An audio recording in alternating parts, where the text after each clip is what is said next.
प्रतीक्षा अर्जुन। मैं दैवशाला शिंदे। मैं रेखा टिरेकर। मैं सुरेखा खन्नारे।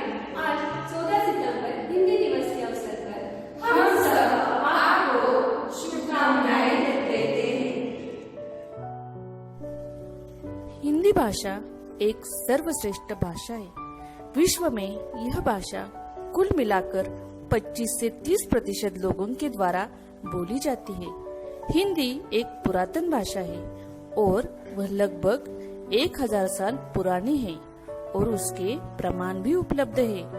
हिंदी भाषा का ऐतिहासिक महत्व जताने हेतु हर साल 14 सितंबर हिंदी दिवस के रूप में मनाया जाता है। हिंदी को राष्ट्रभाषा का दर्जा दिया गया है। उसकी लिपि है देवनागरी। राष्ट्र के राजकीय प्रयोजन के लिए हिंदी भाषा राजभाषा के साथ में प्रयोग में लाई जाती है। 14 सितंबर से शुरू होने वाला सप्ताह हिंदी सप्ताह के रूप में मनाया जाता है। अधिकतर यह सप्ताह पाठशाला और महाविद्यालयों में विविध प्रतियोगिताओं का आयोजन करके मनाया जाता है। इसका मूल उद्देश्य छात्रों द्वारा हिंदी भाषा का जतन और विकास करना है। हिंदी साहित्य का सुबोध इतिहास।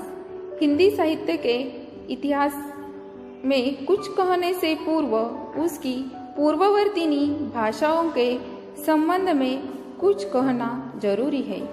हिंदी भाषा की उत्पत्ति वैदिक संस्कृत और संस्कृत भाषा से हुई है। वैदिक संस्कृत ऋग्वेद में पाई जाती है, जो कि 4 वेदों में से महत्वपूर्ण वेद है। वैदिक भाषा भारतीय संस्कृत भाषा के रूप में प्रतीत होती है। संस्कृत भाषा देववाणी कहलाती है।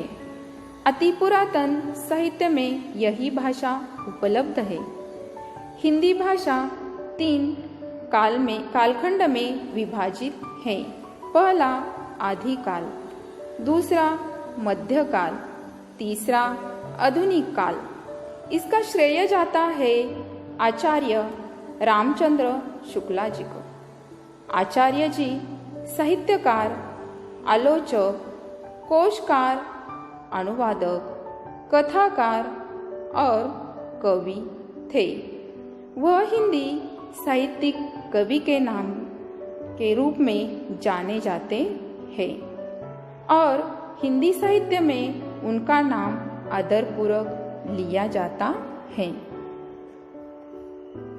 बच्चों, जिस तरह हमने हिंदी साहित्य का आदिकाल समझा है, उसी तरह हम मध्यकाल को भी समझते हैं। तो मध्यकाल के 2 भाग है। पहला है पूर्व मध्यकाल और दूसरा उत्तर मध्यकाल। पूर्व मध्यकाल को ही भक्ति काल भी कहा जाता है और उसका कालावधि था संवत 1375 से लेकर 1700 तक का, और इसे स्वर्ण युग भी कहा जाता है। हिंदी साहित्य का स्वर्ण युग कहा जाता है। दूसरा उत्तर मध्यकाल, उसका उपनाम भी है, क्या है, रीतिकाल, और उसका कालावधि था संवत 1700 से लेकर के 1900 तक का। भक्ति काल में किस प्रकार का लेखन था?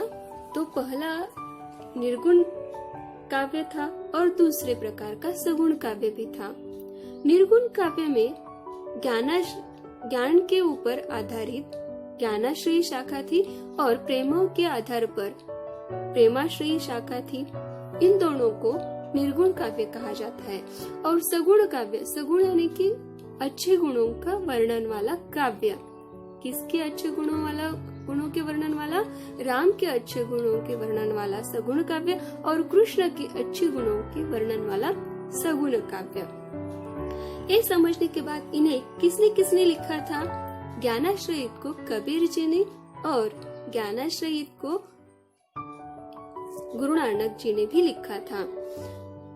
प्रेमाश्रयित निर्गुण काव्य जायसी और मंजन जी ने लिखा और सगुण काव्य यानी कि राम की गुणों का वर्णन तुलसीदास ने लिखा और कृष्ण के अच्छे गुणों का वर्णन सूरदास जी ने लिखा है। अभी हमें चित्र में दिखाई दे रहे हैं गुरु नानक जी, जो सिख धर्म के ये सिख धर्म के धर्म संस्थापक, इन्होंने ज्ञान पर आश्रित ज्ञानाश्रित काव्य लिखा। और हमारे जो रहीम दास जी है वो सगुण काव्य लिखा है। उसने किसके गुणों का? कृष्ण के गुणों का वर्णन वाला सगुण काव्य रहीम जी ने लिखा। और बिहारी जी जो उत्तर मध्य काल में इन्होंने लेखन किया है सतसई का, सतसई यानी कि 700 दोहों का एक पुस्तिका बिहारी जी ने लिखी है और ये सतसई के नाम से भी प्रख्यात है। इस तरह हमने मध्यकाल को समझा है, मध्यकाल को जाना है। मध्यकाल में हिंदी साहित्य किस प्रकार का लिखा जाता था और वो कौन कौन से लेखक थे, प्रमुख लेखकों को हमने जाना है। आज के आधुनिक युग में अंग्रेजी भाषा का भी अपना स्थान है, पर इस वजह से हम हमारी मातृभाषा को भुला नहीं सकते हैं। आज हम हिंदी में बात तो करते हैं, पर कई बार हमारी बातों में अंग्रेजी शब्दों का प्रयोग होता है। इसी वजह से हिंदी के कई शब्द प्रचलन से हट रहे हैं और हमें ऐसे हरगिज नहीं होने देना है। हिंदी भाषा के विकास के लिए हम सभी को एकजुट होकर प्रयास करने होंगे।